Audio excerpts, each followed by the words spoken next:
The first stage has 4 liquid engines strapped to the side of the core vehicle, and each will burn for about 1 minute 58 seconds before they are jettisoned. The core engine of the first stage also serves as the second stage and continues to burn until the 4 minute 58 second mark in the end of the flight. The third stage has a single engine that will burn for about 4 minutes 2 seconds, shutting down at the 9 minute mark of the flight. At that point, the Soyuz will be in its preliminary orbit of 143 by 118 miles. Now at 26 minutes away from launch, the Soyuz is 23.5 feet long and weighs 15,800 pounds. It is comprised of 3 modules. The orbital module is the top, where the crew has a small amount of room to move around during the 2-day flight to the station. At the bottom is the instrumentation and propulsion module, and sandwiched in between, the descent module, in which the crew resides for launch and landing. The crew uses the orbital module, which is also sometimes known as the habitation module, during operations in orbit. It includes the docking mechanism and the hatch and rendezvous antennas.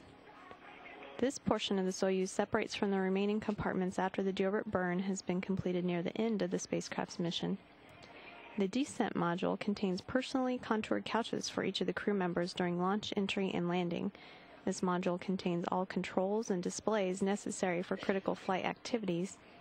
It also contains life support provisions, batteries for re-entry and landing, and the parachutes and soft landing rocket engines to slow the Soyuz down just before touchdown on the Kazakh steppe.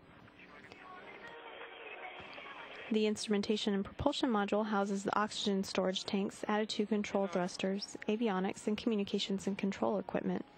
The propulsion portion of this module handles all the orbital maneuvers, including those needed for the rendezvous with the space station and the deorbit burn at the end of the spacecraft's mission.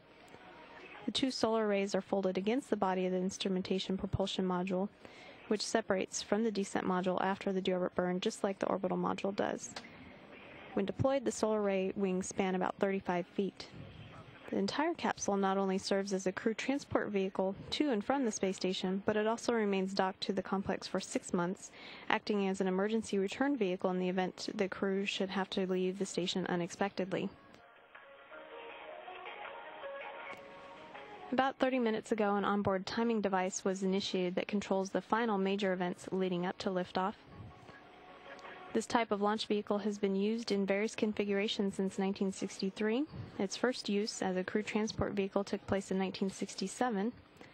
The Soyuz here now stands ready to launch T.J. Kramer, Oleg Kotov, and Suichi Noguchi toward their home for the next 5 months. 1603. After some 10 years of on-orbit assembly, the building phase is nearly over. The new crew on the International Space Station is set to launch the next stage of the station's life on orbit. By the time we get done, according to the current plan, we hope to have the U.S. orbiting segment complete with the addition of Node 3, the final module. There will still be some assembly on the Russian side to go, but most of the assembly will be done.